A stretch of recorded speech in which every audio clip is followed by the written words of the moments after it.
Om Jnana-timandasya Janantanasnaka Saksvanmilitam Yena Tasmai Shri Gurave Namah Shri Chaitanya-manupishtam Stapitam Yena Bhutale Svam Rupagadamyam Dadati Svapadantikam Vandeham Shri Yuda Padakamalam Shiram Vaishnavam Shah Shri Rupam Jagajatam Saganaragnatam Vitam Tam Satjivam Sadvaitam Savadutam Parijana Saitam Shri Krishna Chaitanya Devam Shri Radha Krishna Padan Saganalita Shivshakam Vitam Shah Hey Krishna Karuna Sindhu Dina Bandhu Jatpate Gopesha Gopakanta Radha Kanta Namastate Tapta Kanchana Gaurangi Radhe Vrindavaneshwari Vishvanu Sutadevi Pranamama Hare Priya Vancha Kalpa Visham Kripasan Vivisa Padnam Pavanabhyo Vaishnabhyo Namo Namah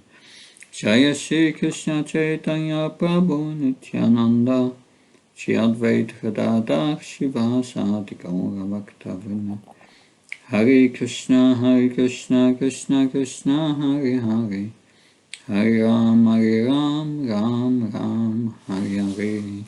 Namo Vishnu Padaya Krishna Vastaya Bhutale Shrimate Bhakti Vedanta Swami Namani Namaste Saraswata Devi Gaurvani Pacharani Nirvishesha Sinyavadi Paskachai Tasatarani.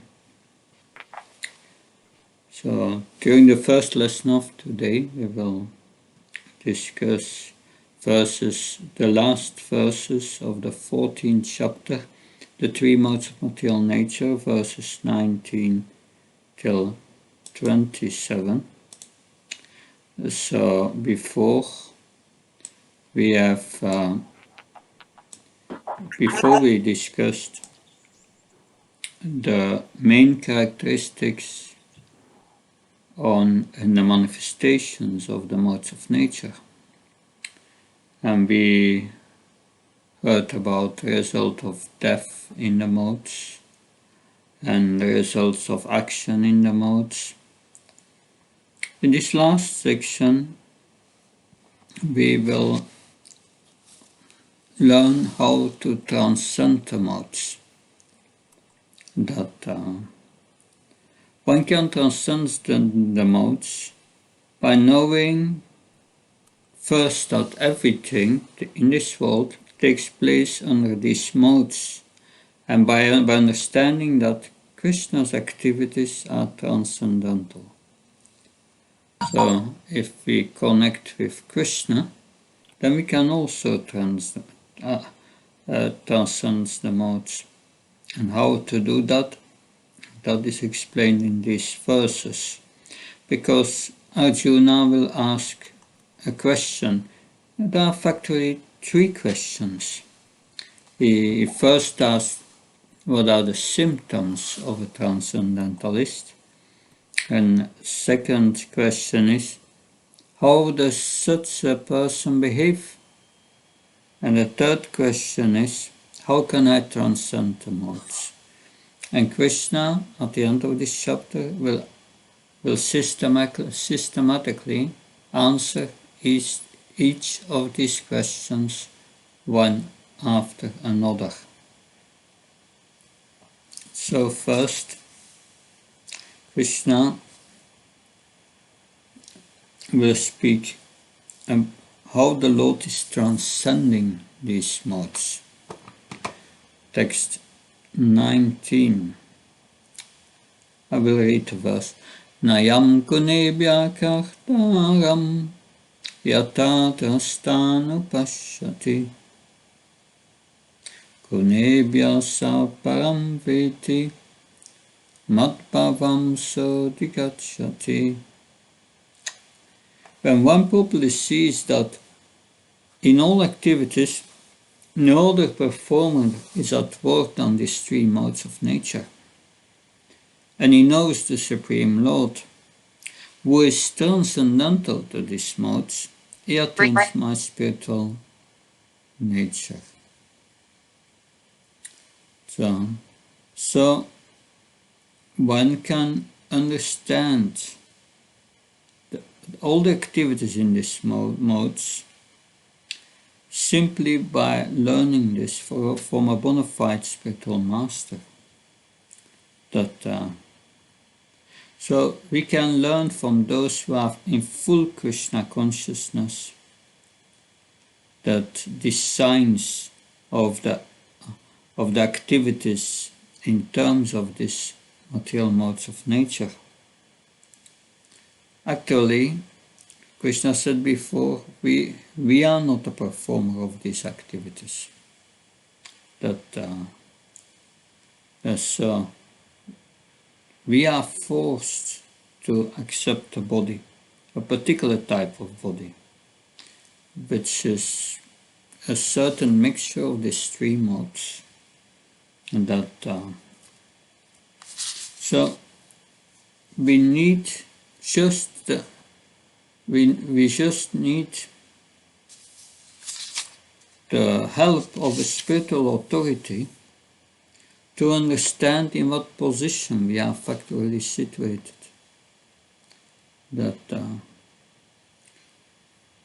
Because if we are in Krishna consciousness, then we are not controlled by these material modes of nature. That's already said before in the 7th chapter. Devayesha gunamaya mama maya dharachya mami vaye papachanti mayam etam tarantite. So Krishna says there that yes, these three modes are very difficult to overcome, but one who has surrendered them to me can easily cross beyond that. So we heard that before.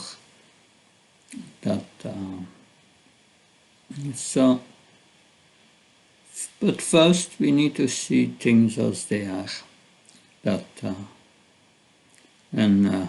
Once we see what's really happening, then the influence of material nature upon us will diminish. Text 20.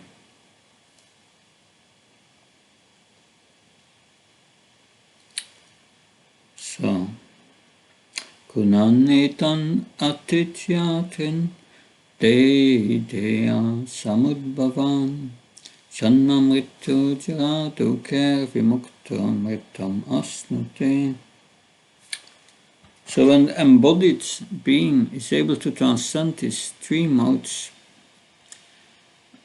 associated with the material body, it can become free from birth, death, old age, and their distresses, and can enjoy nectar even in this life. So, after hearing this question, naturally, Arjuna wants to know, how can I transcend this modes? That inspires him to ask questions. So, by advancement in spiritual knowledge, one can enjoy spiritual happiness even while existing in this body. Yes.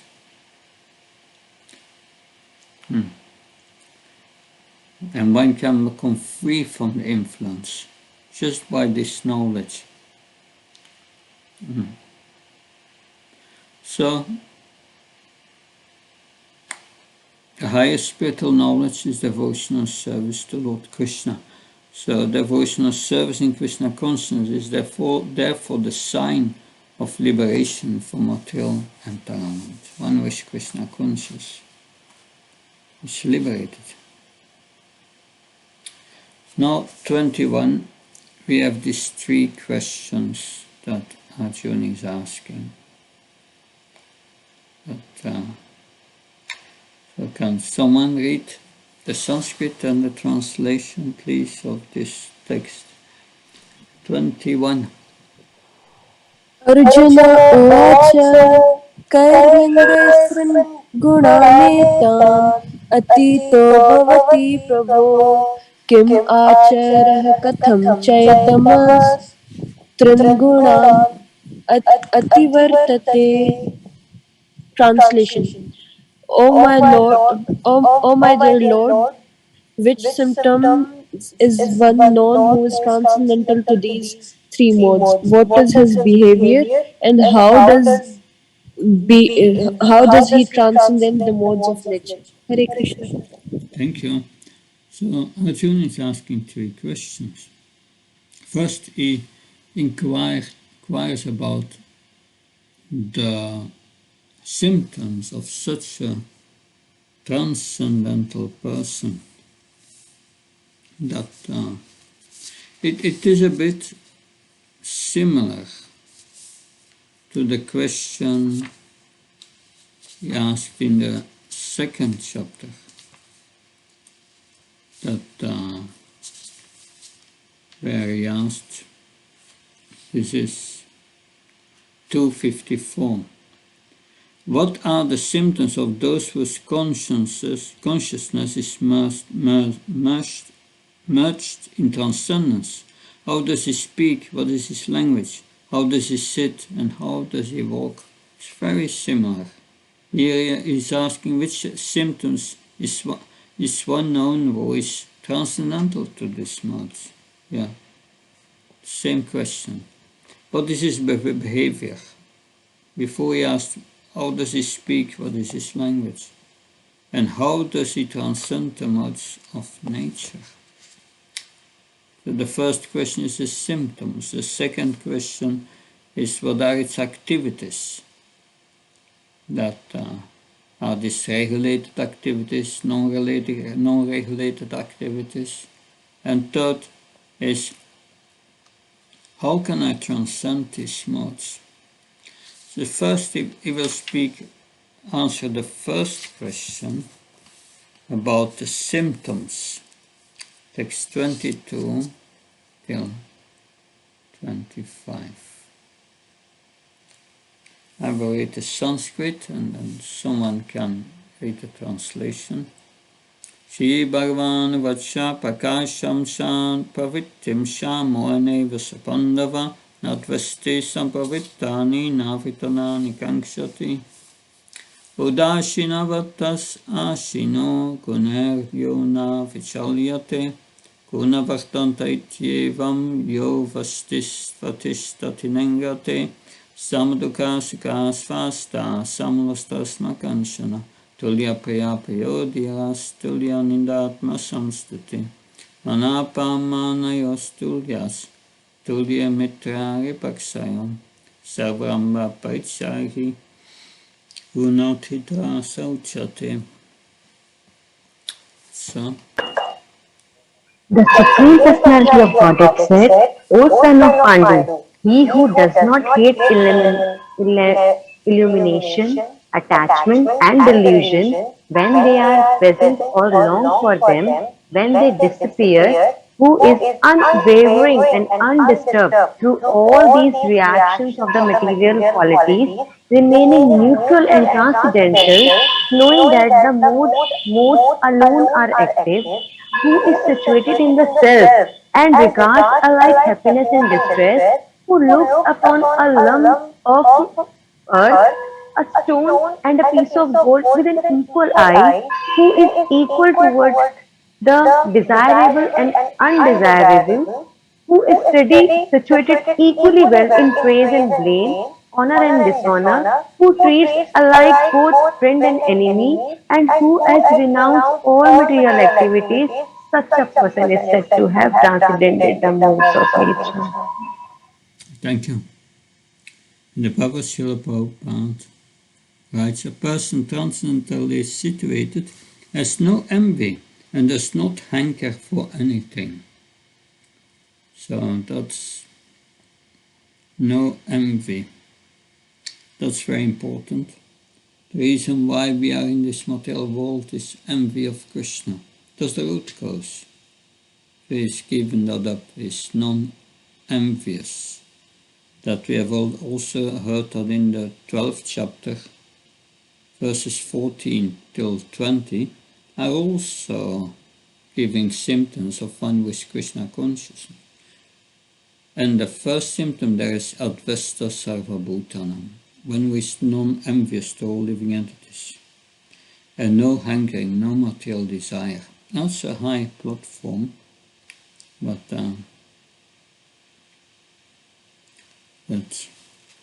so as long as we have a body, we are under the influence of the material nature. If we are out of the body, then we are neutral. So we should engage ourselves in devotional service, so that this identity with the material body, that we forget us, that so absorbed in serving Krishna, one forgets about oneself, or one forgets about one false identification in this world. We got so many bodies, so many family members in previous lives. We thought it all so important.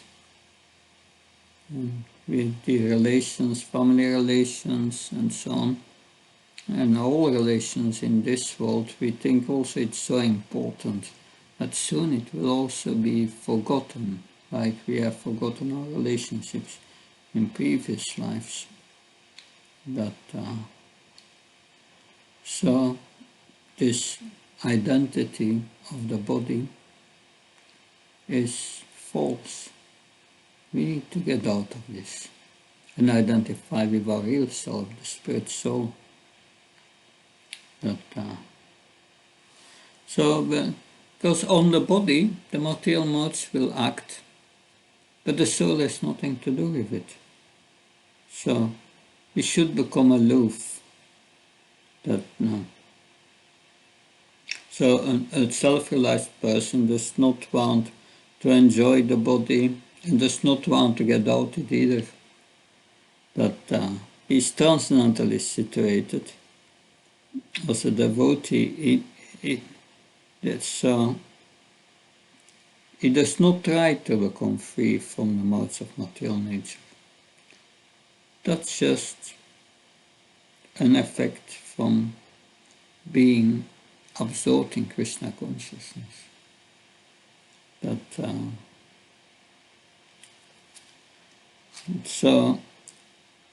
as a spirit soul, we are not affected by honor, this dishonor, that so-called happiness and distress. So a Krishna conscious person does not care about when he gets honor or dishonor. So what's the point? If you are dishonored all and your entire life, and then you die, it's all over. Next, you go to the next body. The soul has nothing to do with it. So, when on the transcendental platform, he accepts everyone as a friend if they help him in his Krishna consciousness. And he does not hate anyone. He does not hate a so-called enemy. That person becomes his so-called enemy because, you have done to that person something in your previous life, therefore it happens. So he knows I have nothing to do with this material world. The social, political issues, they are not affecting him. He does not attempt to get something for himself.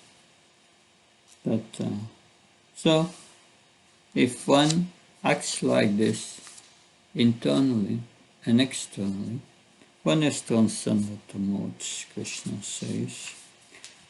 So in summary, as long as we have material body, we are under the control of this nature. But as a spirit soul, The self is aloof from such activities.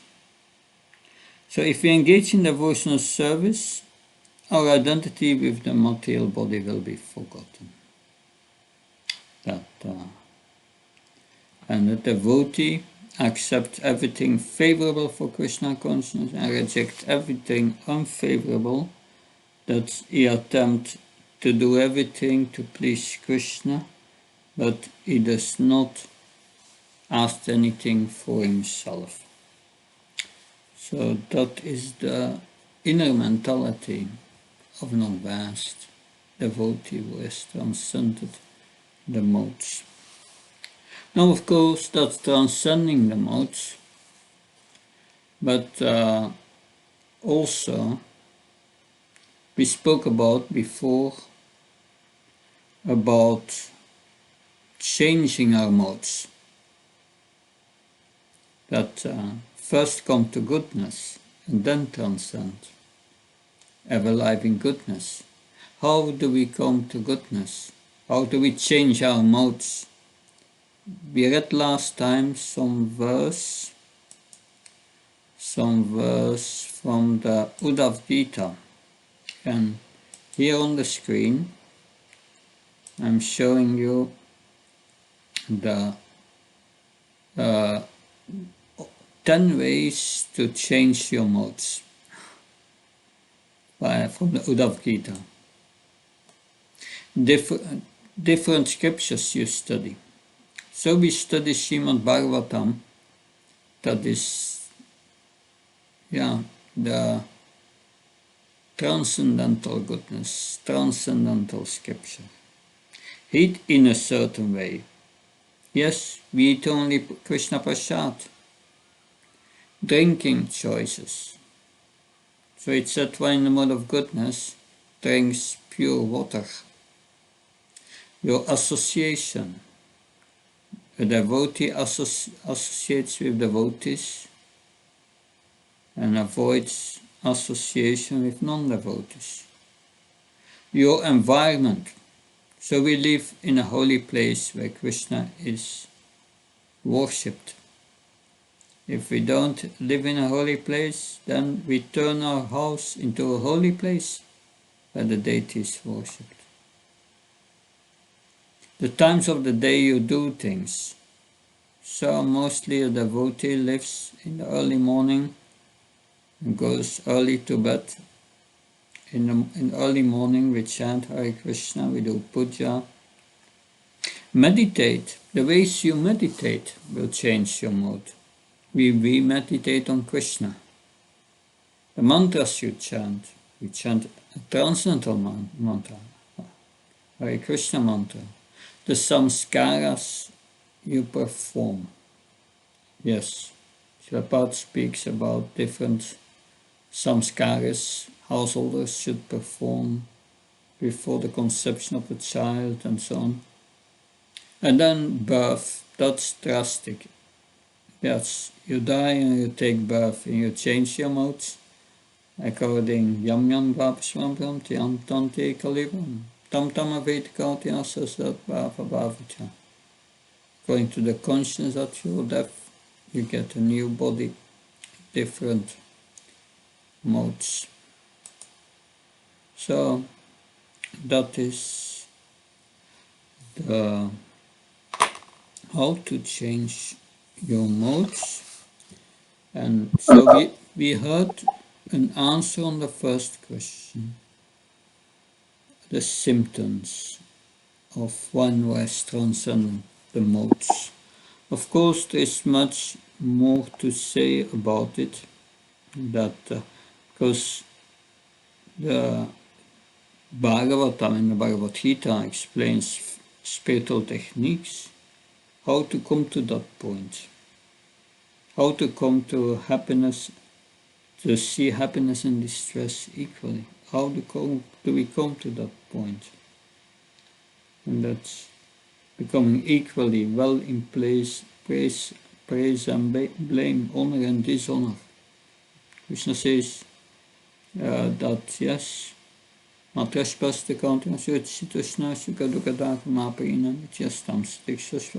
must tolerate this happiness and distress and learn to be equal. That's Krishna's instructions. To be equal in honor and dishonor. Even Krishna was criticized that Shishupal, that he blasphemed him, and he went on over the hundreds, and Krishna remained very peaceful. That when Krishna went with Bhima and with Arjun to Jarasandha, that he went to Jarasandha to beg for a fight. And then Jarasandha criticized Krishna. He said, yes, you fled from the battlefield. I cannot fight with a coward. And he said to Krishna, you are born, you are educated as a Vaishya, that a coward boy. I don't fight with coward boys, but with Kshatriyas. So he was blaspheming him, and Krishna tolerated everything. Also Krishna had to tolerate that, and he showed the example how to do that and become equal in blame, honor and dishonor. That, yes. So, I mean to say these symptoms are there, but to develop these symptoms, it's further explained in the Bhagavatam in so many ways and examples that so this is just the symptoms, and now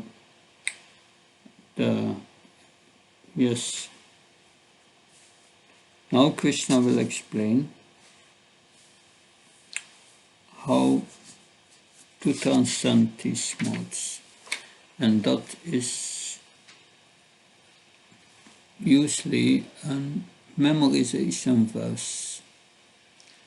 This verse, Mam Sayo Vyabhicharina Bhaktiyo Nasevate Sakunam Samatitchetam Brahma Bhuyaya Kalapate. When we engage in full devotional service, unfailing in all circumstances, at once transcends the modes of material nature and thus comes to the level of Brahman. So that's the third question which is answered by the Supreme Lord. That so how can we attain this transcendental position? Full devotional service, Srila Prabhupada writes, and unfailing in all circumstances. That full. That's also described in the Bhagavatam.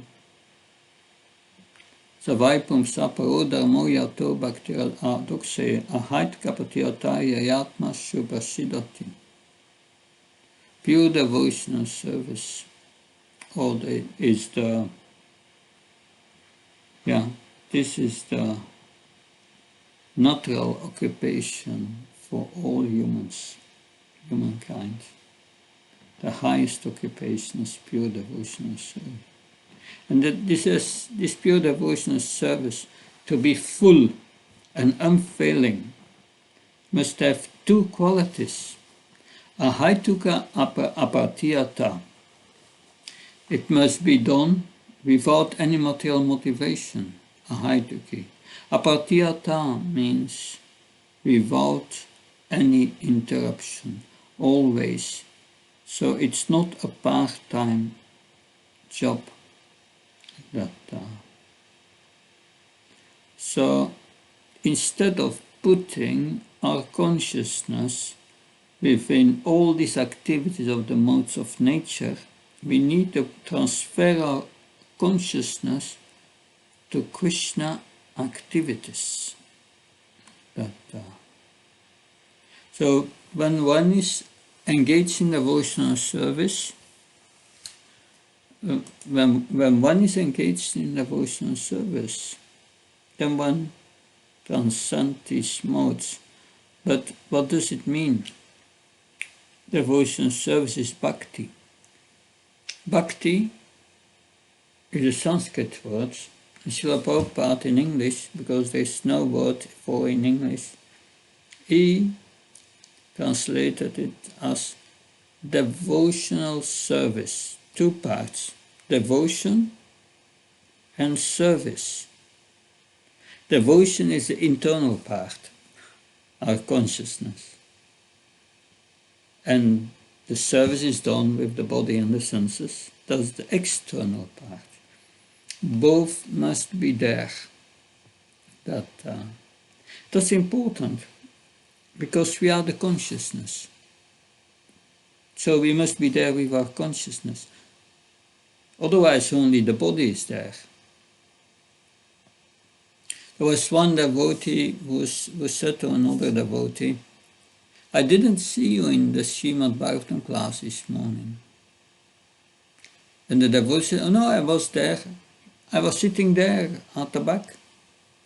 Yes, the devotee said, I could see that your body was there, but with your mind you were somewhere else. So you were not there. So that's important. Full devotional service means being there. And that's the problem. If we start to chant Hare Krishna, the mind says, oh, it goes to the past, and that went wrong, and this, and that. Or it goes to the future, you have still that to do, and that, so many things. And you lose the present. To be there with your consciousness, you must be in the present. Because the present is everything, is the only thing we have. The present. That is very important, that to be there with our consciousness, always. That, of course, in the beginning when we perform devotional service, it's not there. It's more external and mechanistic. But still, if we do it on the order of the spiritual master, we follow Vaidhi Sadhana Bhakti, it will purify us. It will purify us. Then gradually the consciousness will be there. It's like Brahmananda in the beginning. I think I said that last time, that when Brahmananda said to Srila Prabhupada on 22nd Avenue in the beginning, Swamiji, you want us to bow down before you. But I do not feel bowing down. Srila Prabhupada replied, just bow down, the feeling will come. So that's the point. Full devotion service. So if one is engaged in full devotional service, then one is considered to transcend the modes of nature. So if we surrender to Krishna, that's what surrender means, full devotional service, then we transcend these modes. So Srila Prabhupada gives here an analogy. The Lord says that His nature is eternal, blissful, and full of knowledge, and the living entities are part and parcel of the Supreme, as gold particles are part of the gold mine. Thus a living entity in a spiritual position is as good as gold, or as good as Krishna in quality, not in quantity, but in quality.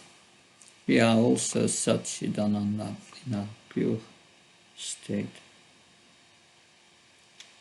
So if one is not situated in that same transcendental position as the Lord, one cannot serve the Lord.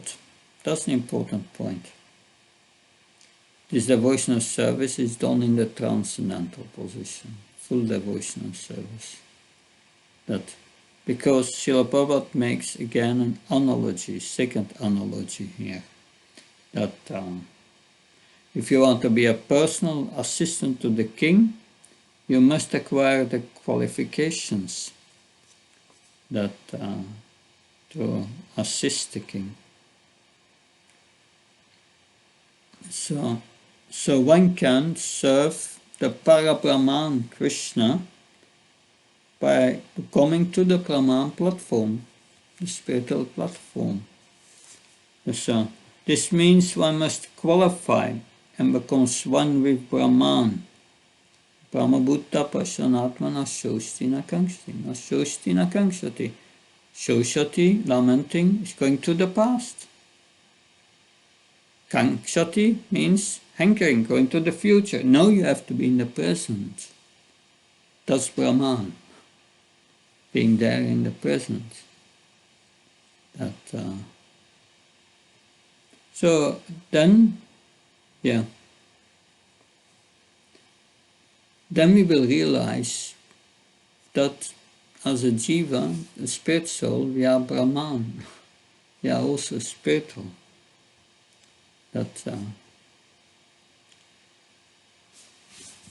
Good.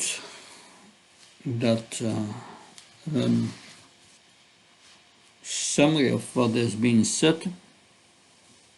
So we can engage in a relationship with Krishna by this full devotional service, unfailing devotional service, because devotional service elevates one beyond these modes and brings one to the level of Brahman.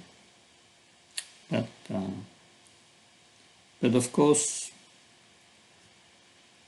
it elevates one to the level of Brahman, but Brahman is not the purpose. The service to the Parabrahman, that's the purpose.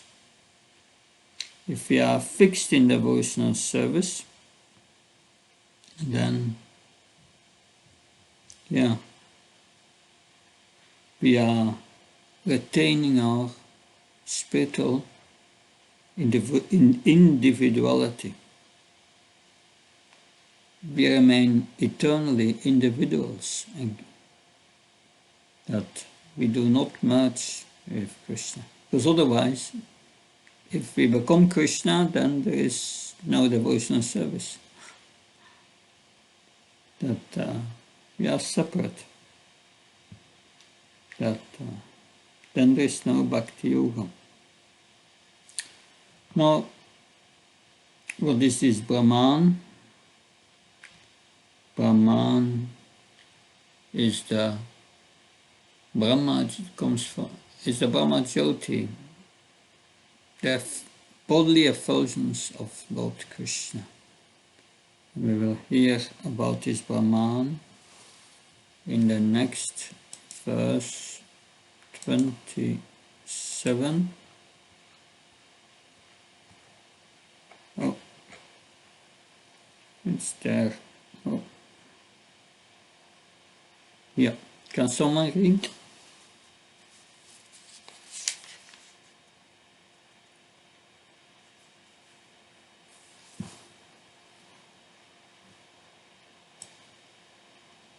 Someone wants to read, please? Yeah. ब्रह्मणो हि प्रतिष्ठातम् अमृतस्यावयस्य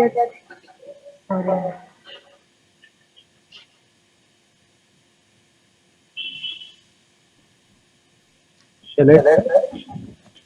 Yes, please. ब्रह्मणो हि प्रतिष्ठा अमृतस्यावयस्य च शाश्वतस्य च धर्मस्य सुखस्यैकान्तिकस्य च. Translation: And I am the basis of the impersonal Brahman, which is immortal, imperishable, and eternal, and is the constitutional position of ultimate happiness.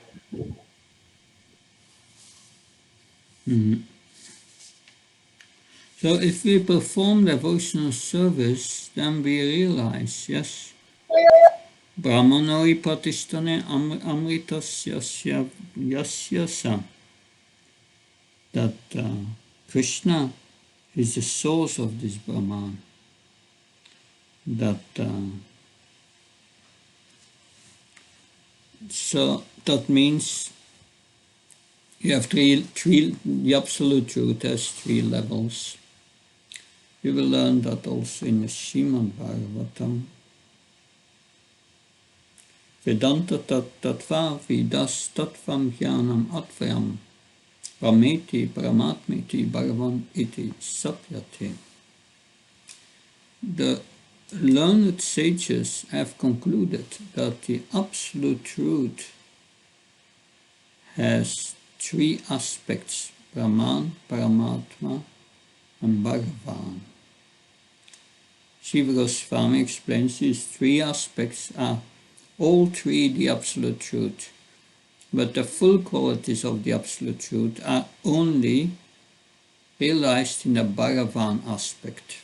And the Bhagavan aspect includes the Paramatma and Brahman aspect, because Paramatma is an expansion of Brahman, and Brahman is Paramatma is an expansion of Bhagavan, and Brahman is the bodily effulgence of Bhagavan. And then you have Bhagavan. And Bhagavan has his energies, material and spiritual energies. That's where it goes wrong with the impersonalists. They cannot explain where the energies are coming from. But they are Krishna's energies, which he explained in 7.4 and 7.5. Bhumira Pranalvar Kamana Buddhariv Shankaritya Bina Bhakti-Ashtata. Earth, air, ether, fire, water, mind, intelligence, false ego. This comprises my separated material energies.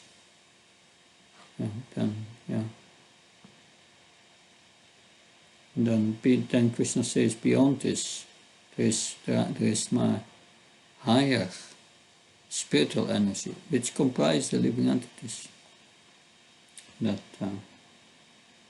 So, if one has this knowledge, one understands things as they are. And that, because both Paramatma and impersonal Brahman are within Bhagavan, Krishna.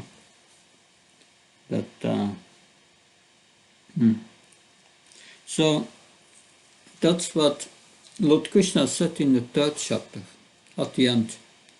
He said, by the strength of transcendental knowledge, the intelligence should direct the mind and the senses and engage them in devotional service. But first you need to cultivate spiritual knowledge. And then you can, by that spiritual knowledge, you can rise yourself from the conditioned state onto the understanding that you are Brahman, spiritual.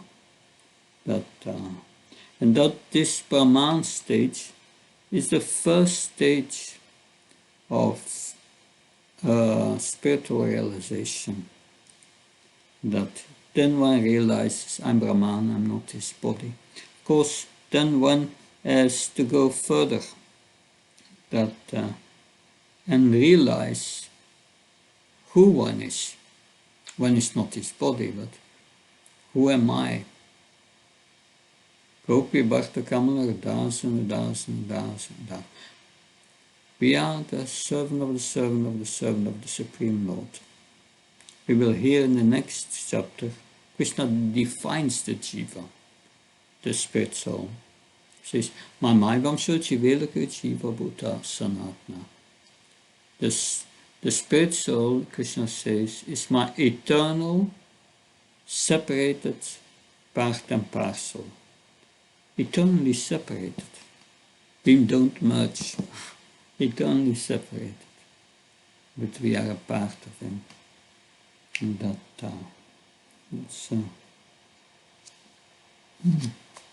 so we should not stay in that Brahman position. We have to realize then to the Paramatma realization.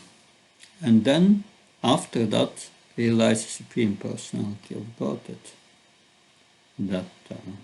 So we have examples from that in the Bhagavatam. The 4 Kumaras, they were first situated in the Brahman conception. But then they were liberated, but they did not understand about they did not understand about their real nature as a spirit soul. They were confused about their spiritual identity. But then, when they met Lord Narayan at the gate of Vaikuntha, just by seeing them, they were raised to the Bhagavan conception and realized that. So one must go further than the Brahman conception. You must go beyond it. Krishna says, Brahmana ipatishtanam. That's it. Brahman depends on me, Krishna says. And then again, an analogy in the purport.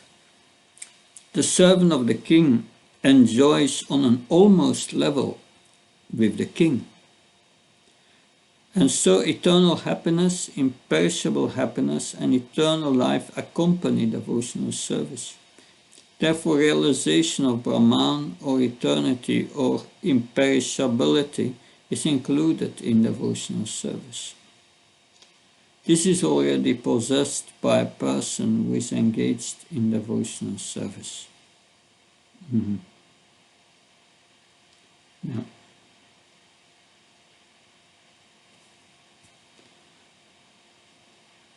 So Brahman realization is included.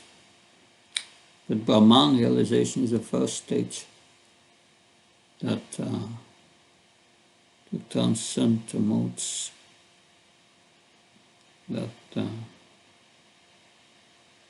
So by engagement in devotional service in full Krishna consciousness, he immediately is situated in the transcendental position, and his unlawful desire to control material nature is removed. Therefore, the process of devotional service, beginning with hearing, chanting, and remembering the prescribed 9 methods of realization devotional service, should be practiced in the association of devotees. Only by such association, by the influence of the spiritual master, one's desires to dominate is removed, and one becomes firmly situated in the Lord's transcendental loving service. Interesting, Srila Prabhupada writes, and by the association and by the influence of the spiritual master, by the mercy of the spiritual master. So our desire to exploit this world is removed, and we become situated in devotional service. Transcendental loving service. Therefore it's called transcendental loving service.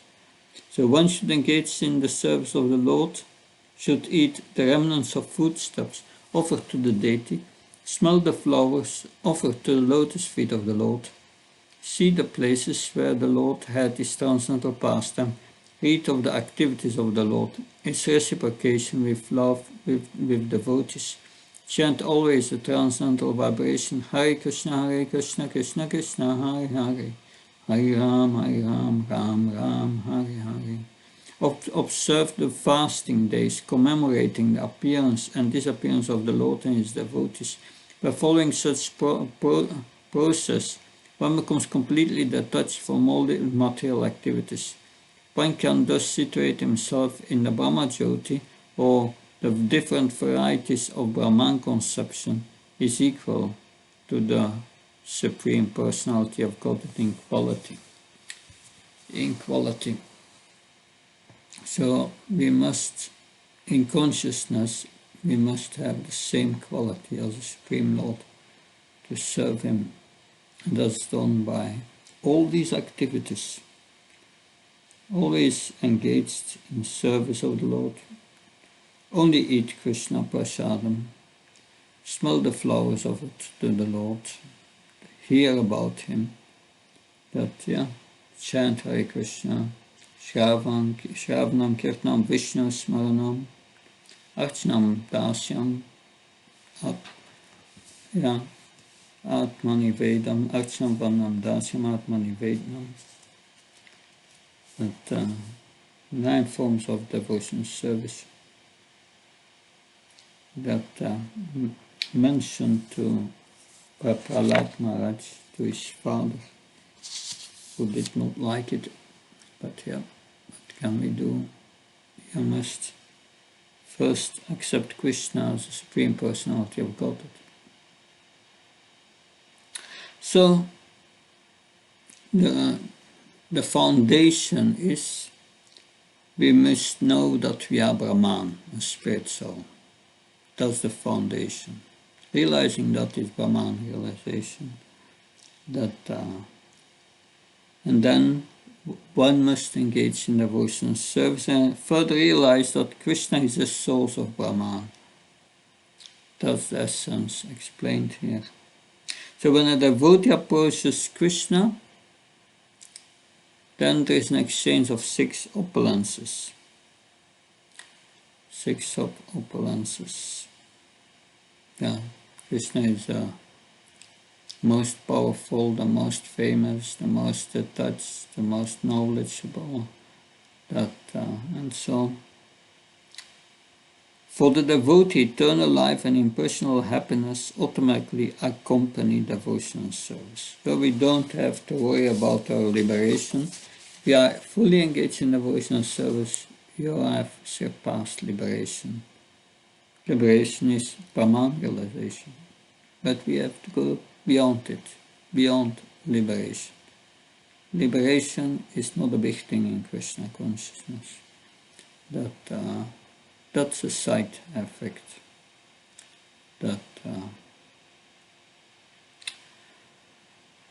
So, we have heard Arjuna's questions, Krishna's answer. So by engaging in full devotional service, we may ask us, okay, transcend the modes, go for it.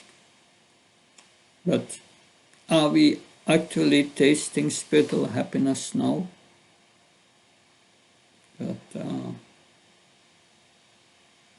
Also we hear important arguments here from Lord Krishna against impersonalism. Brahmana ipratishthana. That the Brahman is subordinate to me. So Brahman is not the highest realization. That's a problem for the impersonalist. They have to misinterpret this. Because their direct meaning is very clear.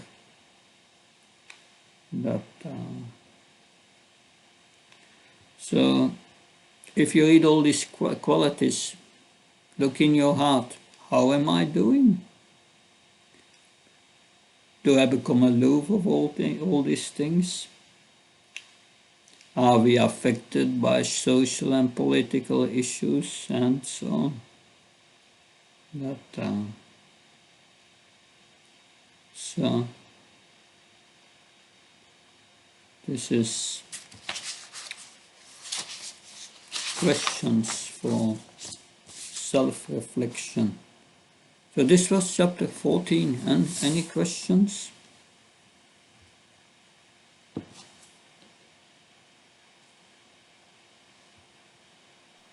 Maharaj, I had one question, not exactly to the modes of nature, but little bit related to Varnashrama. So can I ask? Yeah, let's see. Please go. Maharaj, what I was thinking that we hear that Varnashrama, Devi Varnashrama is based on Guna and Karma. That Krishna says that like this is based on Guna and Karma, Guna Karma Vibhagasha. But I was just thinking of the example of Karna. Everyone thought that he is not from the Kshatriya family. Although he was possessing the qualities of a Kshatriya, he was still called as a Sudputra, that he is from born in a lower family. So why was it even at the time when Krishna himself was present that the Varna of a person was decided based on his birth and not everyone was seeing that he's very much qualified, but still because of his birth everyone was thinking that he is not qualified. Yeah, you are speaking about Arjun? Karna was not allowed in that swayamvar of Oh, yeah. Draupadi. Yeah, yeah. That's So, of course. so we generally hear that caste system is very recent. Caste system based on birth, it's recent. But we see that during even the time of Dwapar, it was present. Mm. So Yes, how can the Smarta Brahmins, they existed already 5,000 years ago. That hmm, that's they wanted to, but of course that they are the motivation behind it is envy. That envy of Krishna, and that envy of Krishna makes one proud. There's pride about one's own strength.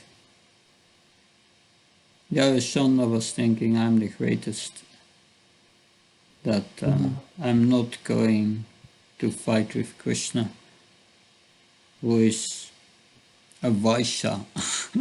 that it's all out of envy that these things happening, and in Kali Yuga it becomes rampant. So there are no qualified Brahmins, but everyone thinks himself a Brahmin by quality, by birth. That's the bodily concept of life which takes over. That, but the point is, Krishna says we must act according to our guna and karma. Karma and guna. Guna karma vibhagasa. So means you must we must act according to our psychophysical nature if we are in a conditioned state. We heard before about two svadharmas, a spiritual and a material svadharma. That if we must, as long as we are conditioned, we must act according to our material svadharma, according to our guna and karma, our psychophysical nature. Otherwise, we will not be satisfied, and we need to use that psychophysical nature for Haritoshnam in the service of Krishna. But if we are purified in heart, we can act on our spiritual svadharma. Then you can do whatever you need. And this is important. It is the basis of our philosophy, that we have to act according to our guna and karma. That I think I said that before. This devotee went to Prabhupada and said, Prabhupada, I want to please you. ask me whatever you want. And Srila Prabhupada asked him, what do you want to do for Krishna? What do you like to do for Krishna? And the devotee said, oh Prabhupada, it doesn't matter. Ask me whatever you want. I will do it for you. And Prabhupada replied and said, try to understand our philosophy. What do you want to do for Krishna? And then the devotee said, I want to make unbreakable mridangas. And Srila Prabhupada said, yes, do that. Do that for Krishna. And he made his first fiberglass mridangas, which they are still using in many parts of our movement, all over the world. He made them. So the point is, we must act according to our guna and karma as long as we are not liberated. So we must find out how we are conditioned by this mode. And that's not so difficult. What's my nature, my material nature? Mostly what you are good in and what you like. And that you do for Krishna. And that's important. That's the philosophy behind. But the philosophy, because of envy, is misused by many. Also, we find in the Mahabharata that also in the Bhagavatam, these things are there. That examples of envy. Does that help, Tarun? Yes, Maharaj. Thank you. So, Aradhya, please.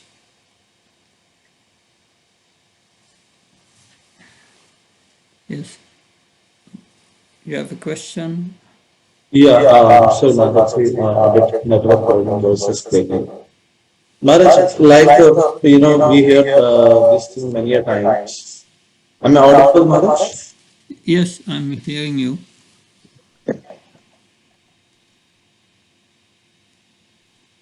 Maharaj, am I audible?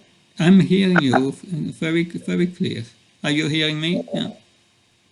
Okay. Maharaj, I'm saying that many a time this thing happens that we do hear that we all are, under some modes of nature, and till we are not liberated, we should try to act. We better don't try to act otherwise, and try to engage in the services also that suits our nature. But Maharaj, many a times it happens is like, if you have lots of passion, mode of passion is predominantly high. So many a times, that aspect of humility, especially when we deal with our counselors or our seniors, it's not easy to follow everything what they say.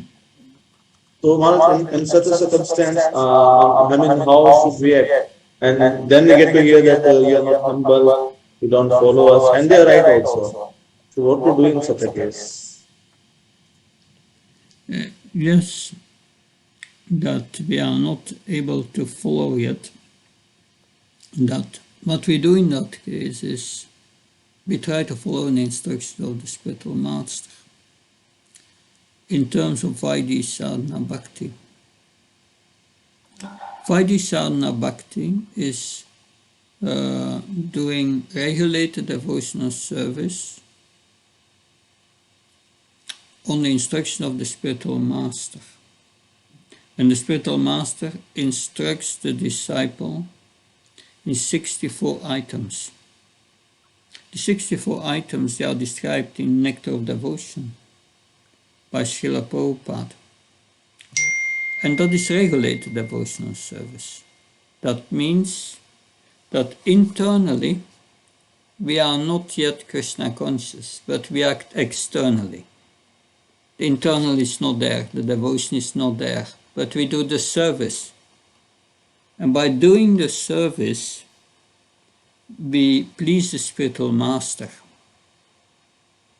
And we please by that also Krishna. And when Krishna is pleased, he says in 10.10, Bhagavad Gita, Dadami Buddhi Yogam Tam, I will give you Buddhi Yoga, realized knowledge. Then the realization will come. He will purify that Yeah. He will purify our heart in 10:11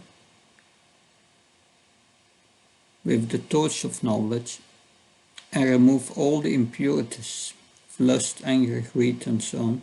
And then we get realization. So that's how we do it in the beginning. We don't have yet realization that we cannot transcend the modes, but we engage in the service of the spiritual master. And gradually we will become purified, and then devotion will come. And then we will transcend the modes. So in the beginning, these modes, our devotional service, like I said last time, is done with a mixture of the modes. But it doesn't matter. It's in the Bhagavatam. Akama, Sarvakamva, Moksakama, Udarati, Trivena Bhakti Yogana, Charita Purusham Param. Whether you are full of material desires, have no material desires, or you desire liberation, you perform devotional service, Tivrena Bhakti Yogana, with great force. And by that, you will attain the perfection. So it's a gradual process. Does that help? Yeah, Maharaj, thanks a lot. Okay, good. Then we will now pause for, it's 8:10. Let's resume at 8:20 in 12 minutes. Okay, then we will start chapter 15. Hare Krishna.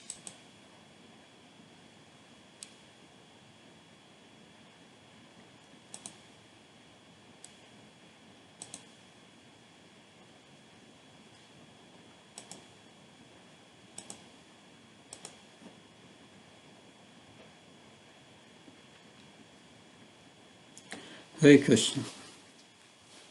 So we are starting now with the chapter 15, the Yoga of the Supreme, Purushottam Yoga.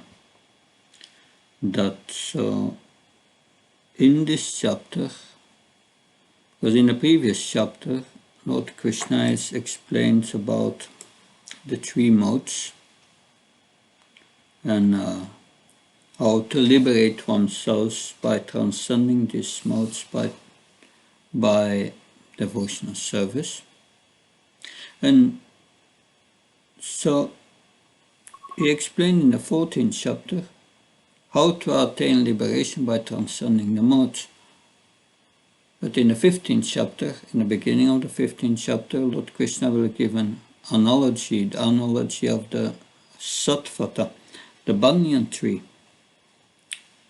The banyan tree, and describes the living entities, how they are struggling with material existence, situated in this tree, in different residential quarters entangled within this banyan tree.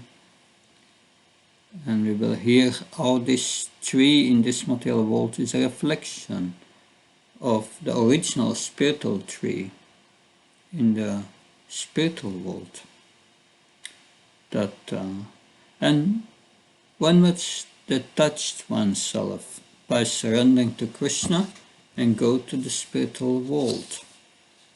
So in verse 1 to 4, we will hear about this description of this sattvata, this banyan tree. And then in the 5th verse, we will hear the position of liberation, that how to attain liberation and what it means. And in the rest of the chapter, Krishna describes Purushottam Yoga, that the yoga of the Supreme, that and at the end of this 15th chapter we have the Trishloka Gita, We will hear more about that. But first, the banyan tree. Shri Bhagavan Vacha Urtvam Ulamada Sakam Asvatam Prau Afyayam Shadam Siyasya Parnani Yastam Veda Savedavit. The Supreme Personality of Godhead said, it is said here that there is an imperishable banyan tree that has its roots upward and its branches down, and whose leaves are the Vedic hymns. One who knows this tree is the knower of the Vedas.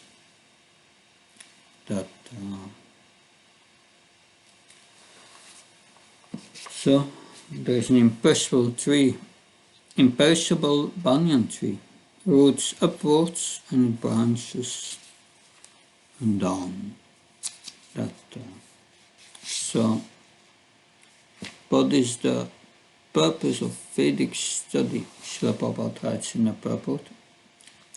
So that will be explained by Lord Krishna in this chapter in verse 15. Vedasa sarva ameva vidya vedanta krit vedaviti vacham. I am to be known by all the Vedas, and I am the compiler of the Vedas and the knower of the Vedas. So the purpose of the Vedas is to know Krishna, to understand Krishna. So, but one who is in Krishna consciousness and engaged in devotional service, he already knows Krishna. So this tree of the material world has no end. And when we become attached to this tree, we cannot be liberated. So we will hear that we must detach ourselves, cut this tree with the axe of knowledge and attachment. We will hear that. But if one understands this tree of illusion, then we can get out of it. If we know what's going on. So, if we perform devotional service means we become attached to Krishna. If we become attached to Krishna, we become detached from this world. That's going together. So, our business is to become attached to Krishna. And that's, yes, we have different persons, different philosophies. The impersonalists, they want to become detached from the material world and detached from Krishna. But that does not work. Then you have the sahajas. They want to become attached to Krishna, but they want also to be attached to sense gratification. That's not working. So,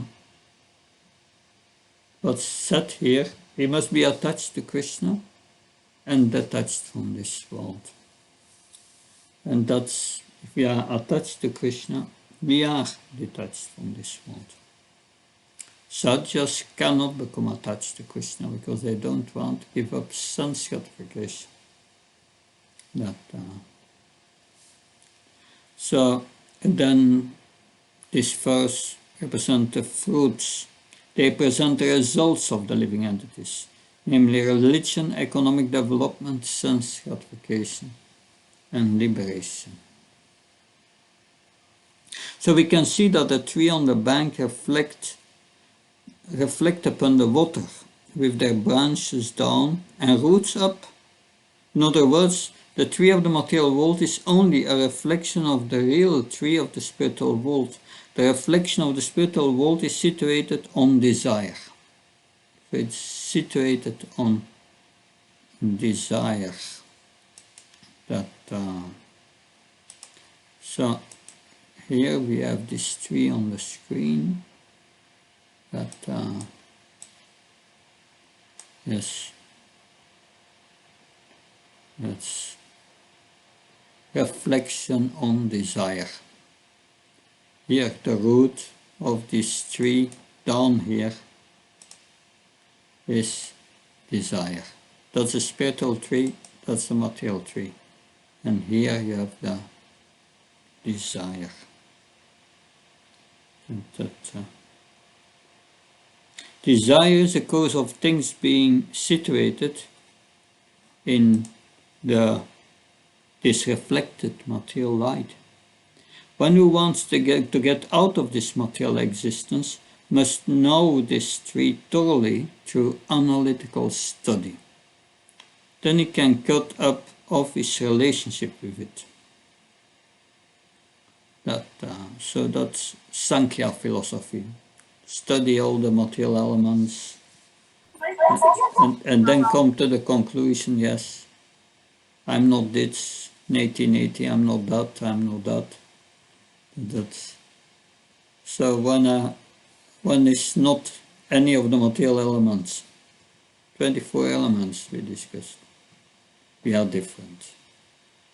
That's the conclusion. So this material world is the perverted reflection, so that's a reflection of the original tree in the spiritual world. And they have the same variegatedness. You see, it's a reflection. The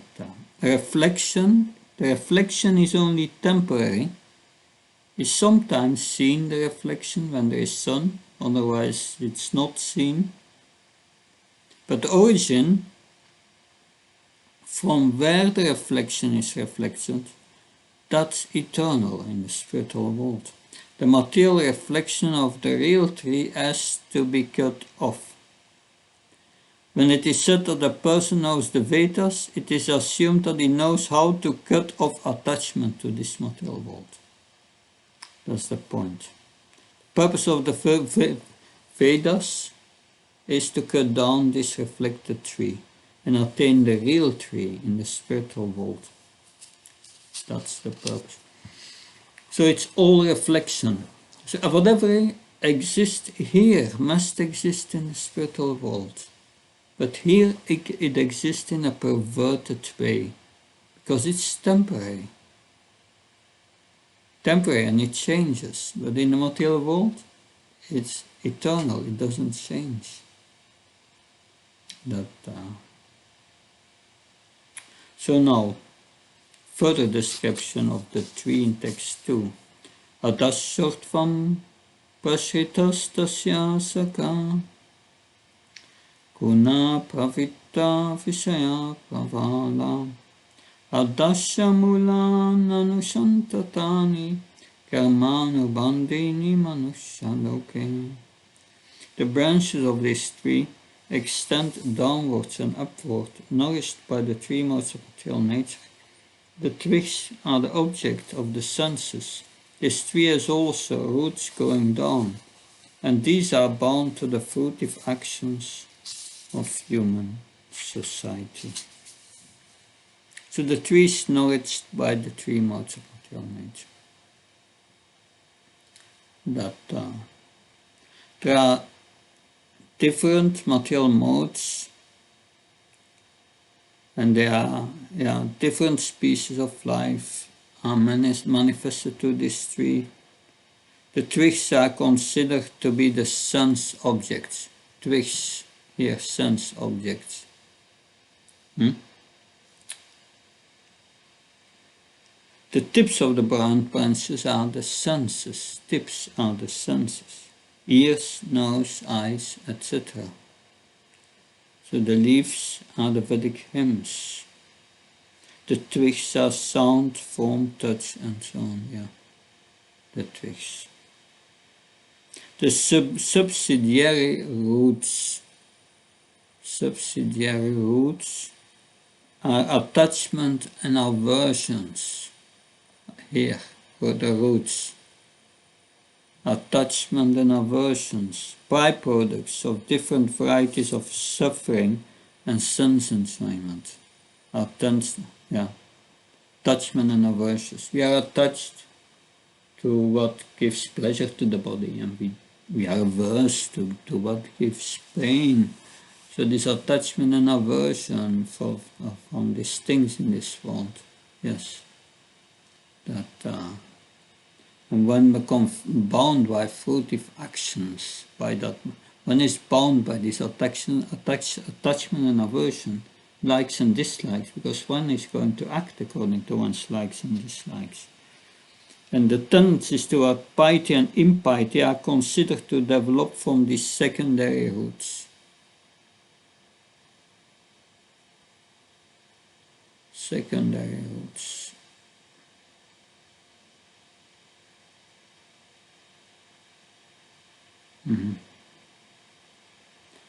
The secondary roots, three modes.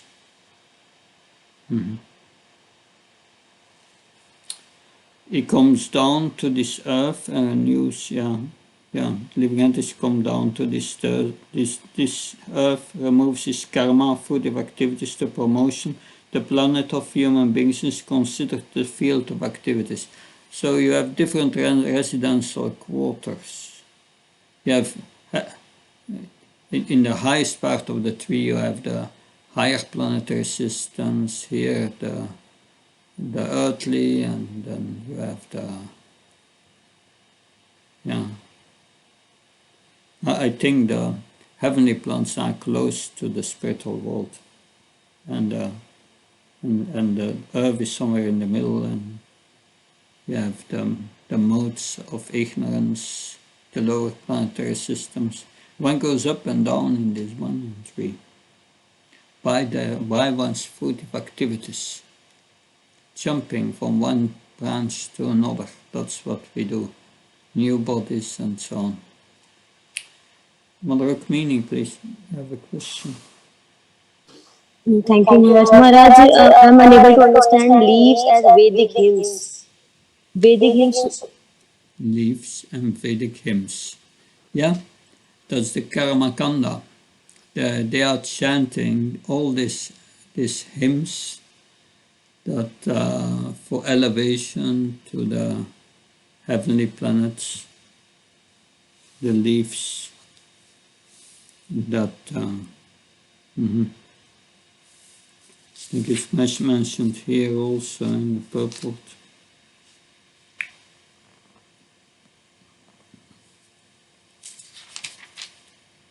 Yeah, in the first verse, the leaves are the Vedic hymns that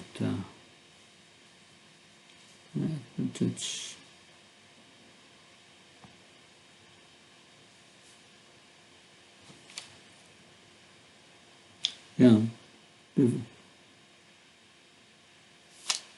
the Vedic hymns, mostly the chanting of the Rig Veda, Atharva Veda, and the Sama Veda, Yajur Veda.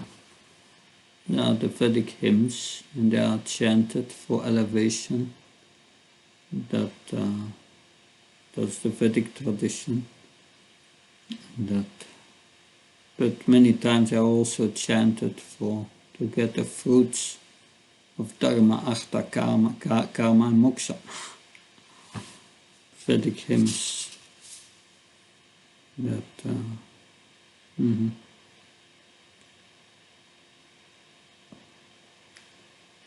but if one knows the Vedas, then one knows the purpose of these hymns. Because many don't know the purpose.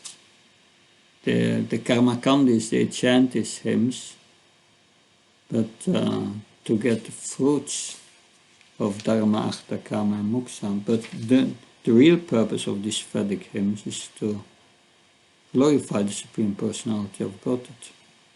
That's the purpose. So that's the point of these hymns. Text 3-4.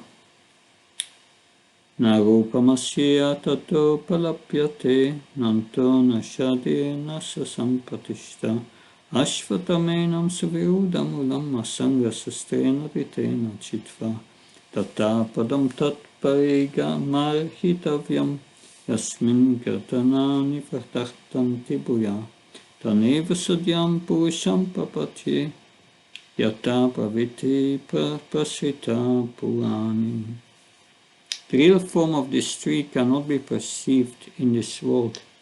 No one can understand where it ends, when it begins, and where its foundation is. But with determination one must cut down this strongly rooted tree with the weapon of detachment. Therefore one must seek that place from which having gone one never returns, and there surrender to the Supreme Personality of Godhead, from whom everything began, and from everything has extended since time immemorial. So one has to find out the cause of the tree. Where does the tree come from? That's important. The root is in the spiritual world, the cause. That finally, in this way, when one searches the root, one finds the root and reaches the Supreme Personality of Godhead. That's the end of the research work, Srila Prabhupada said. One has to search out that origin of this tree. The Supreme Personality of Godhead, although the association of persons who are in knowledge of that Supreme Personality of Godhead, then by understanding one becomes surely detached from this false reflection of reality, and by knowledge one can cut off the connection and actually become situated in the tree.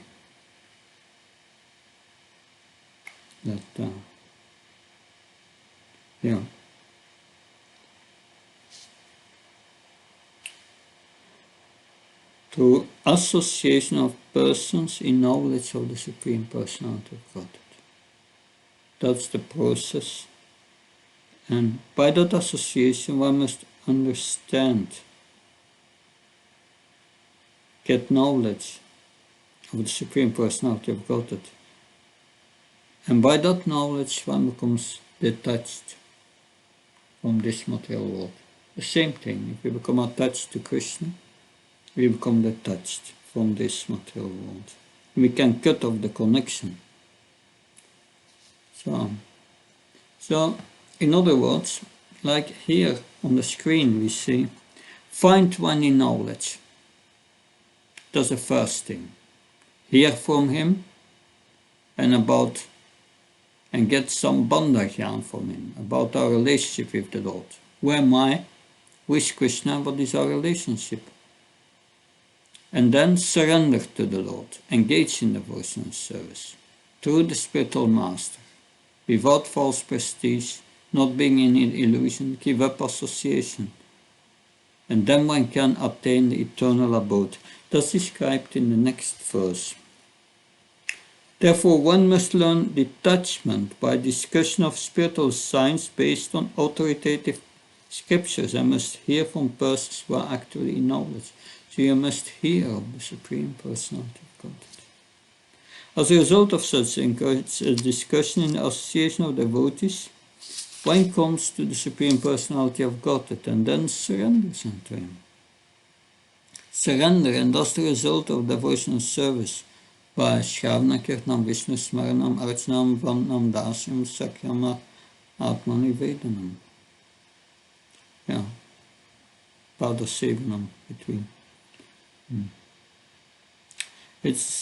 So surrender is a result of doing these activities. Therefore, to get out of the entanglement of this strong banyan tree of material life, one must surrender to Krishna. As soon as one surrenders unto Krishna, one becomes attached automatically to the material extension. So, Mother Rukmini. Yes, Maharaj, in the first line they are saying, sorry, in the first translation Prabhupada is saying, one who knows this tree is a knower of the Vedas. Vedasya sarve ahame vedyo, that is understandable. But knowing this tree is a knower of Vedas, how to understand this? I'm not able to get into my mind this thing. And Maharaj, if we are talking about this tree, so tree means whole tree, which in spiritual world and in material world, two portion. And third portion is Maharaj, spiritual world is 3/4, material world just is 1/4. So how to get the same replica? Three portions is coming in my mind, Maharaj. Can you repeat first your first question? Yes, Maharaj. One who knows this tree is a knower of the Vedas. And that is understandable that knower of the Vedas is Krishna, Vedasya Sarve. So, knowing this tree is a knower of the Vedas means what? Yeah. Knowing this tree means knowing the source of this tree. And then you know the Vedas, the source of this tree is Krishna, because this tree is his energy. And your second question? And if we're talking about this tree means which is in spiritual world and in material world, the whole tree, or just a tree is in the spiritual world and in the material it's just a replica. So we are talking about both, or we are talking about just a replica No, part. the banyan tree in this material world is a reflection of the original tree in the spiritual world. Yes. And your third question? No. So yes, Maharaj. But so we are talking about here is just about the replica part. This tree means we are talking about just the replica part. We are speaking about finding the root of the tree. Which of the tree? Root. The root. Root. And the root of the tree is in the spiritual world. So it means finding out the spiritual world and go back. Maharaj, the root's replica is also here in the material world. Root replica is here in the material world. The replica is here, but it's temporary. It will disappear. Okay. Thank you, Mara. And the last question is, I'm not remembering the source, but I read somewhere in the Bhagavatam, I think, this material world is just 1/4 and 3/4 is the spiritual world. So how this replica like this, if the spiritual world is 3/4 and material world is just 1/4? Yeah, you can try to use material logic to understand that, but it will not work. That's not a way to understand the situation. That it's not by logic. That yes, this original tree may be 3 times bigger than the original tree, but anyway, it's an analogy. Analogy is not perfect, but the idea is there. So I just want to summarize again. So our entanglement in this material world is compared to a reflection of this banyan tree. And we are wandering from one branch to another, trying to enjoy the fruit, sometime in the heavenly planets, sometime in hellish planets, sometimes as a human, sometimes as an animal of a plant, but we go up and down in this tree, going from one branch to another, trying to enjoy, and we can find no end of it. With the cause of this reflection is desire. Desire to enjoy separate from Krishna. So the material world is a perverted reflection of the spiritual world. So the spiritual world must have the same variegatedness. But in reality, the purpose of the Vedas is to cut down this reflected tree, and attain the real tree in the spiritual world. That, yeah, depending on which branch we are in this tree, we have a certain body and a certain planet and a certain type of senses that and we will be attracted to the twigs, to the sense objects that but the real tree of this of the real form of this tree cannot be performed in this world. One must search out the origin of this tree, and the origin of this tree is the Supreme Lord. That's the purpose. And we can only find that out through the association of pure devotees. By hearing their discussions of spiritual science, one comes to surrender to Krishna, and automatically one becomes detached from this world. So now, how does that surrendering process work to get out of this tree? How does it work? That we find here: surrender to the Lord, to the spiritual master, no false prestige, that he is the Lord of material nature, not in illusion, give up false association, and free from dualities. That's the way to get out of this tree. And that's explained in text 5. In text 5, Nirmamamo achita sanghadosha Adhyatma nitya vinivritta kama.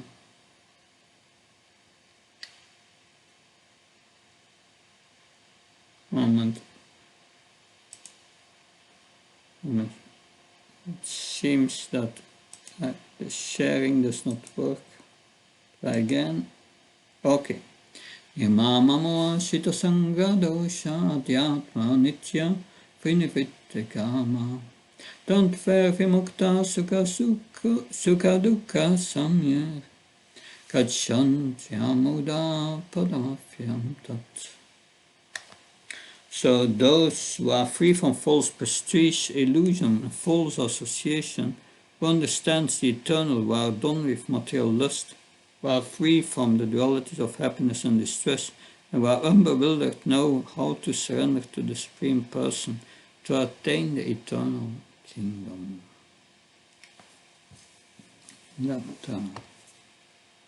So this surrendering process starts with becoming free from the illusion of pride.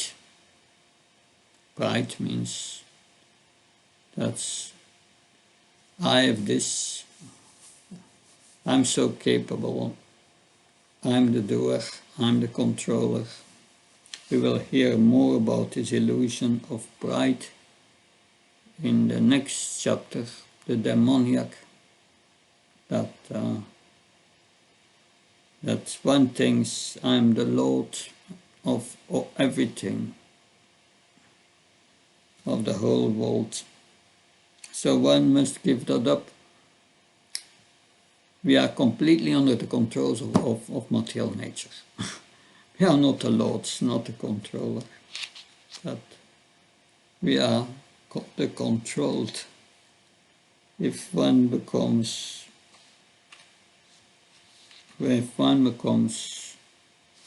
aware of that, one becomes humble. It frees one from false association and then cultivates spiritual knowledge. So that's the first thing. You must give up your pride and envy, and then you can receive transcendental knowledge and understand it. Otherwise you cannot understand it. Just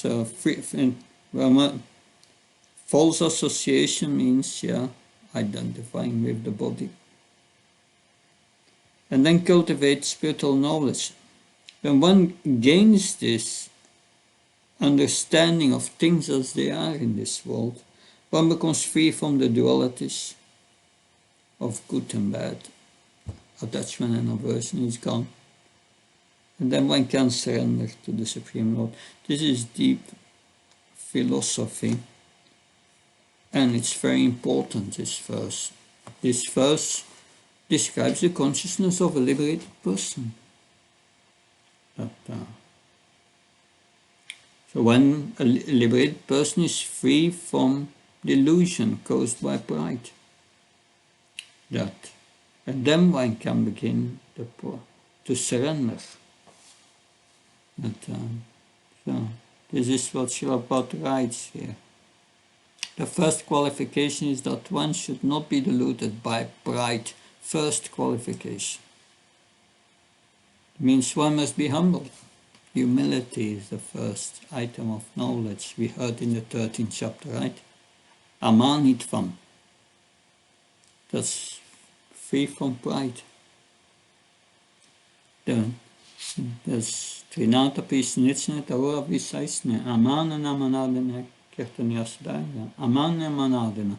One must be ready to give honor to others and not ask honor for oneself.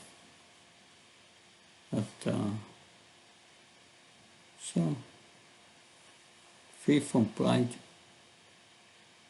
So for one who is expecting some honor in the material world, it's not possible to surrender to the Supreme Person, Srila Prabhupada writes.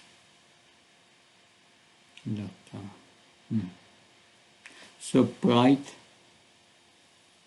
is illusion, and the whole world moves under this impression. People are considering their land deserve to belong to human society, and they have divided the land under the false impression that they are the proprietors. This is my land. No, this is my land. And then the countries fight because it's their land. But it's Krishna's land. It's just illusion. So one must get out of this false notion that human society is the proprietor of the world.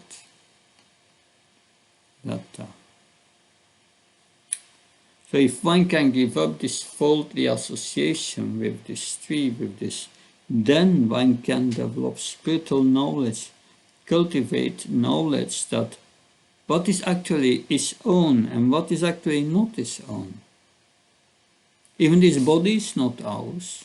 We say my body, but it belongs to Krishna. Certain moment, Krishna will say, the rent is over, you have to get out. Next body. And how do we pay the rent? With our karma, activities in previous life.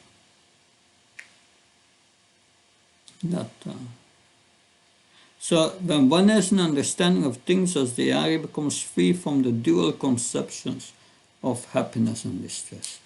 Then the happiness and distress has no meaning in this world. All these so-called relationships and so-called love. This, I love you, and then 3 years later, I hate you. It turns, there's no meaning. We went to so many lifetimes. We are attached to so many people. We don't remember them. Do we care about them? No. Still, tears are coming from our eyes when our beloved in our previous life left us. It doesn't make sense. So if one understands what one becomes detached, then one sees things as they are. He becomes free from the dual conceptions of happiness and distress. Happiness, full belly. That one thinks one is happy. That there is no pain of hunger anymore. It's all illusion. So one in full knowledge surrenders to the Supreme Lord, because that's our real relationship. eternal relationship. That relationship will never break. So, in summary, this verse says that the surrendering process begins with freedom from illusion of pride, thinking that one is the lord of the world. It frees one from false association, and then one can cultivate spiritual knowledge. That if one can become free from these dualities of attachment and aversion, then one can surrender to the Supreme Lord. Like I said before in the previous chapter, you have to be in the present. Then you can surrender. If your mind is in the past or the future, you are controlled by this attachment and aversion. And yeah, the mind is not conquered. Chitatmana, prashantasma, prashantatma, Paramatma Samahita. When one has Shita Atmana, conquered the mind, one is Prashanatma, peaceful, then one comes in contact with Krishna. Then one can understand Krishna in the heart. Good.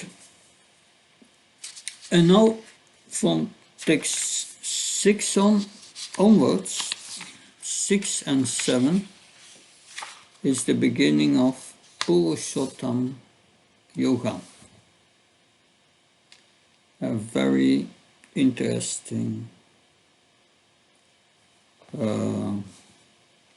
section. Okay, just a moment.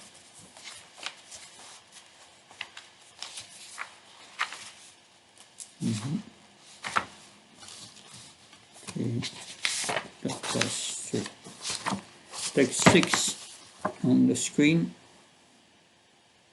and someone read the verse. Yes, Maharaj. नातत्मासे सूर्यो नाशशाङ्को न पावकाः यद्गत्माना निवर्तन्ते तद्धामा परमं मम. That supreme abode of mind is not illuminated by the sun or moon, nor by fire or electricity. Those who reach it never return to this material world. So, yes, the spiritual world. That Krishna speaks now about the spiritual world, the supreme abode. It's described here. That and that abode, Srila Prabhupada said, is known as Goloka Vrindavan, the spiritual world, the Krishna planet. Srila Prabhupada writes, the shining effulgence of all those planets called Vaikunthas constitute the shining known as Brahma Jyoti. Actually, the effulgence is emanating from the planet of Krishna, Goloka Vrindavan. And part of that shining effulgence is covered by the Mat Tattva. That's where we are now, the material world. Other than this, the major portion of that shining sky is full of spiritual planets. They are called Vaikunthas, of which is Goloka Vrindavan. So there is no electricity bill to pay in the spiritual world. Good news with the rising of the energy prices. So in his conditioned life, the living entity considers himself to be the lord of this material world, controller. But in his liberated state, he enters into the spiritual kingdom and becomes an associate of the Supreme Lord. Therefore, he enjoys eternal bliss, eternal life, and full of knowledge.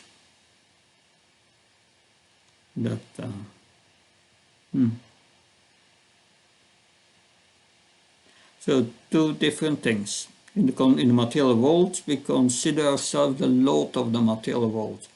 In the spiritual world, we become an associate, a servant of the Supreme Lord.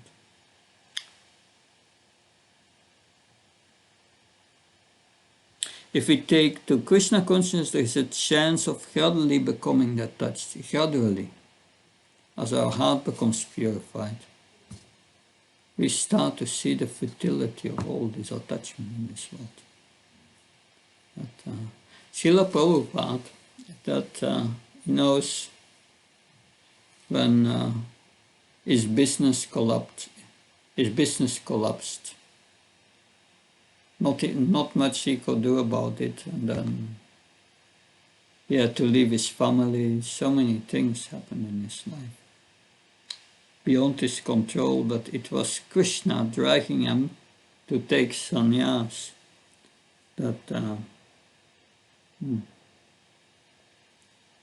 So yes.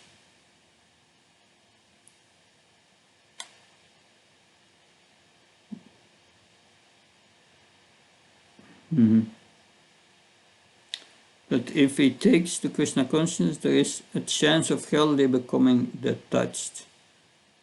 One has to associate himself with devotees who are in Krishna consciousness. That he must become attached to the devotional service of the Lord. Therefore, one should take it very seriously. To devotional service, as described in the 12th chapter, is the only way to get out of this false representation of the real tree. Only devotional service is described as pure, transcendental.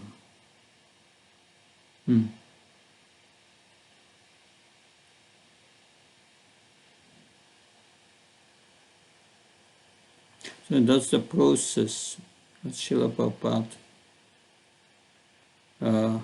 explains here, that we become gradually detached from this material world, and we start not to take this material world too serious. And I was just telling about Srila Prabhupada, that his business collapsed and so on. And later, when he was telling that to the devotees, he said, when I think about, I must laugh, Srila Prabhupada said. He was laughing with me.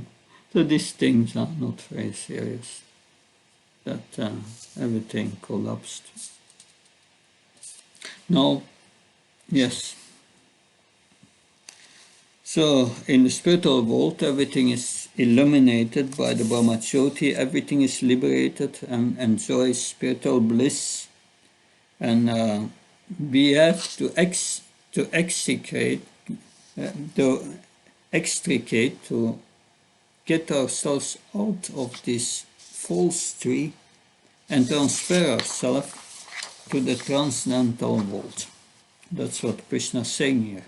And now, 15.7, that is also a memorization verse, because this verse defines our identity. Krishna says, Mamaivam shochi veloke jiva bhuta sanatana manasastranindriyani prakatistani karsati. It says all the living entities in this material world are my fragmental parts, and they are struggling now very hard with the 6 senses. So the living entity is a fragmental part and parcel of the Supreme Lord. So that's who we are.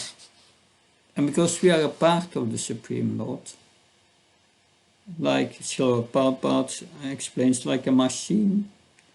You have a screw in a machine, is a part of the machine. So we are a part of the screw. The screw is only useful when it's in the machine and helps operating.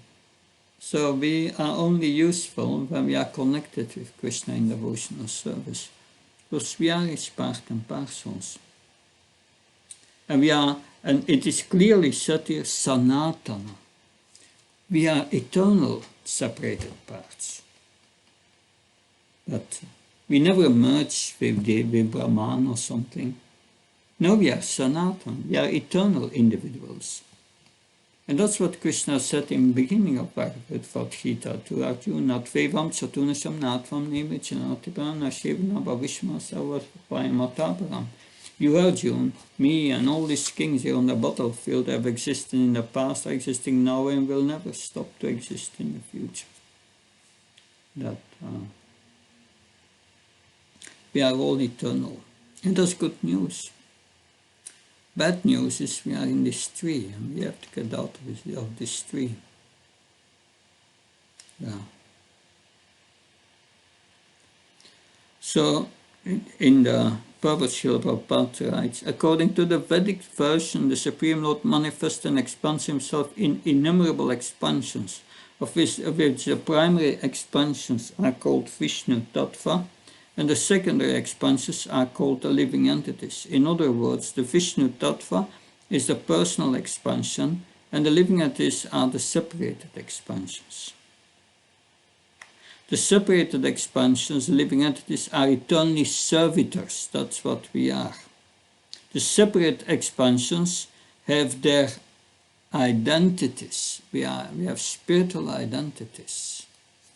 That's Srila Rupa Goswami was a Goswami in Vrindavan.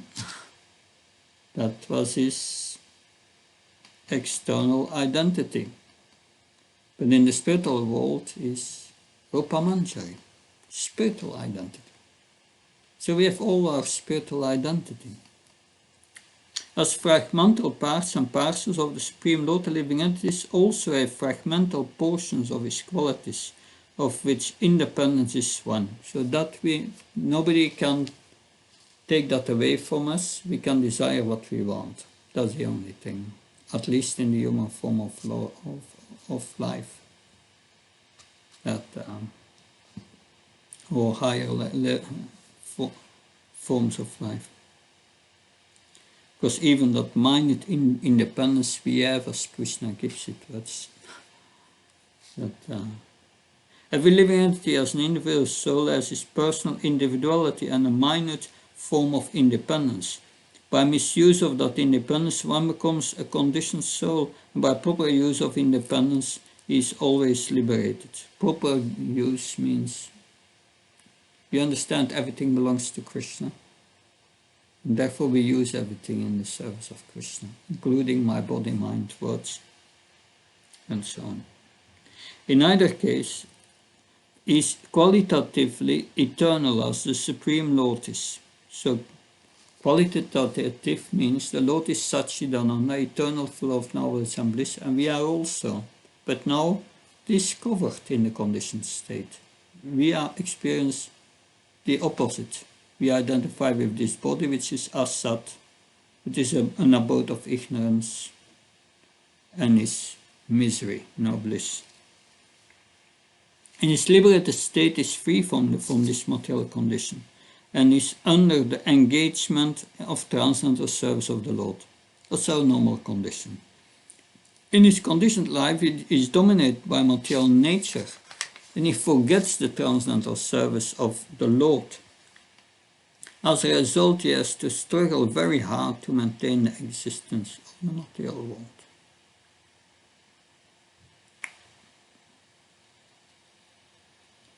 So, Srila Prabhupada further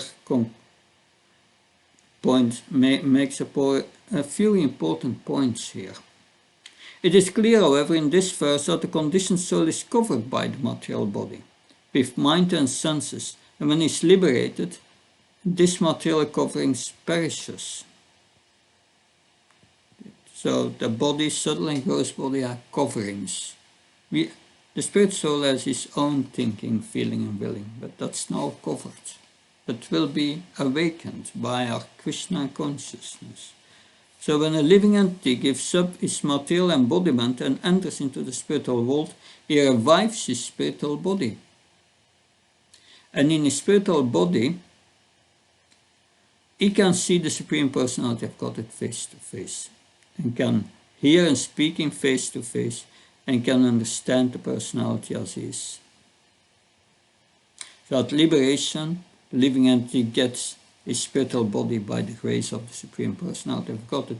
This is described in the first canto when Narada tells about his previous life, how he was chanting Hare Krishna, and at a certain moment, as a flash and lightning, he was in his spiritual eternal body. Flash and lightning. That's how it happens.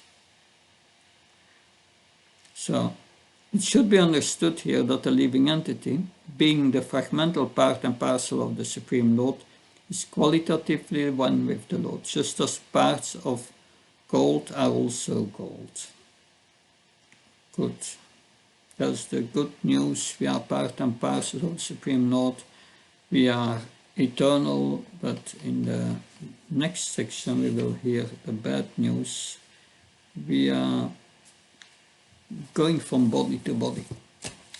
That's a problem.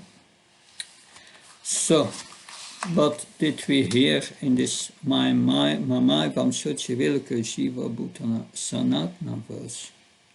So we are eternally fragmental parts of Krishna.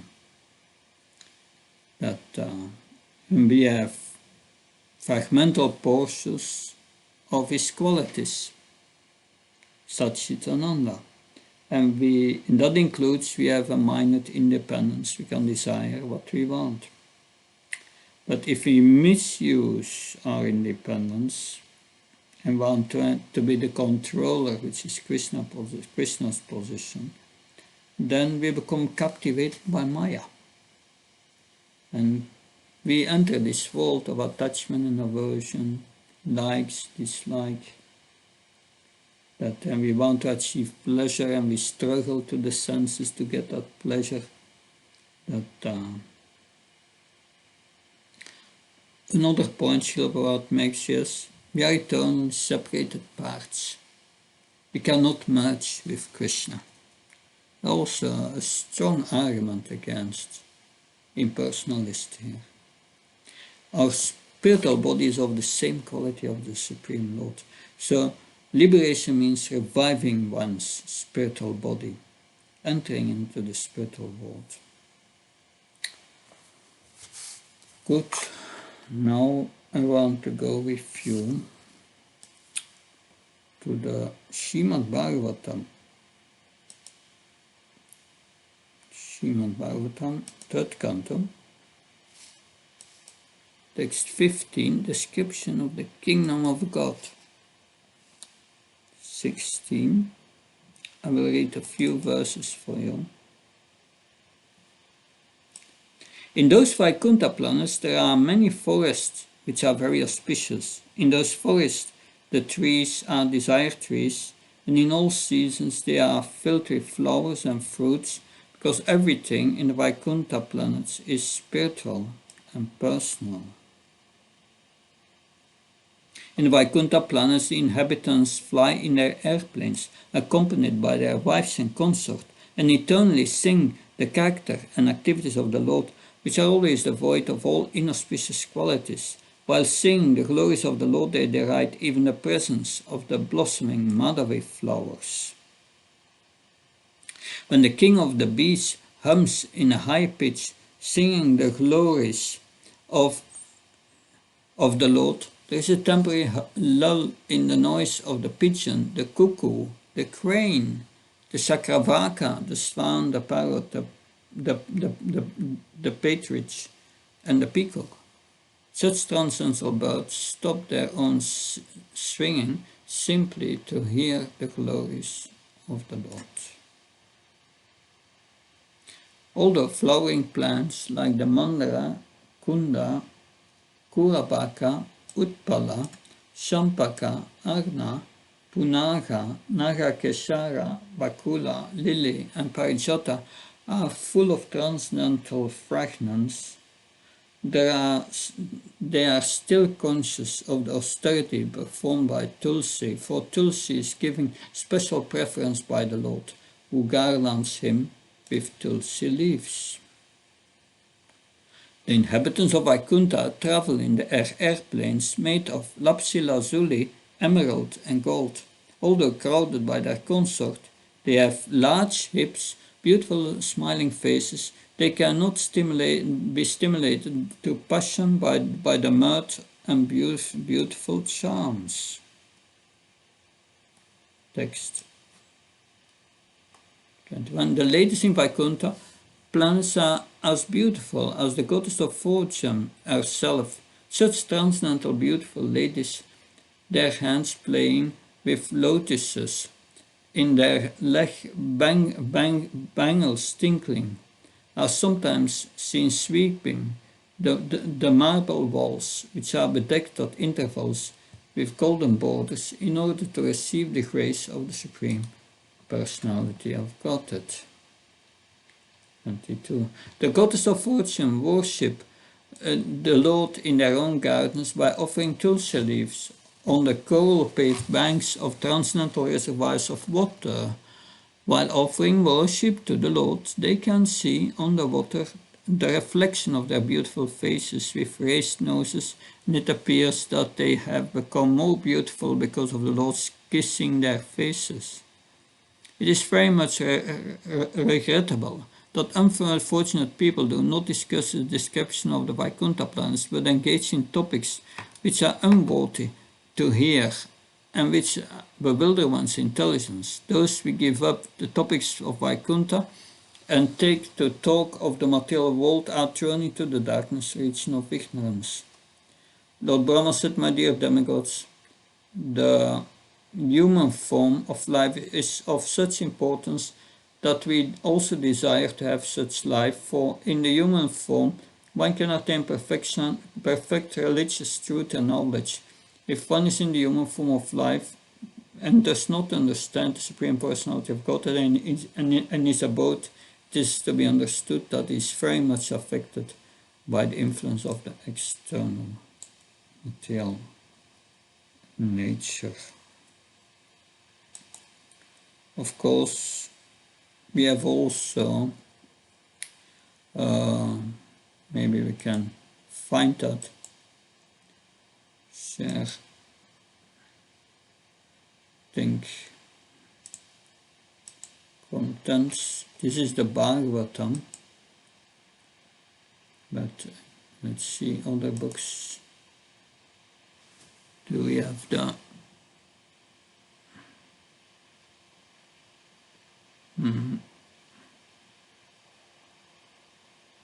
There is also this verse in the Brahma Samhita which describes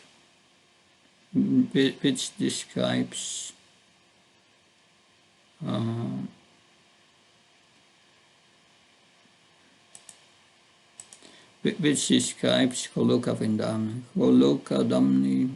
Yeah, of course, there are many verses. Shintamani Prakara Sapnasikalpa Vikshak Saviteshu Abhirapi Palam Lakshmisha Sutta Sambrana Sevananam Govinda Matpurusham Tamam Bhajami.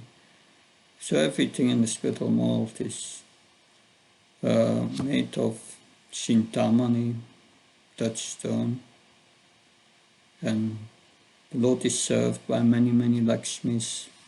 So there are many verses in the Brahma Samhita describing Goloka Vrindavana. So any questions, please?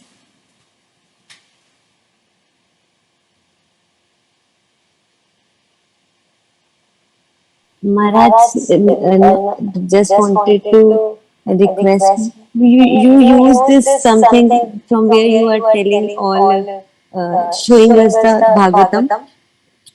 Can you please tell that which site or which from where you do? I just know the Veda base, which I use.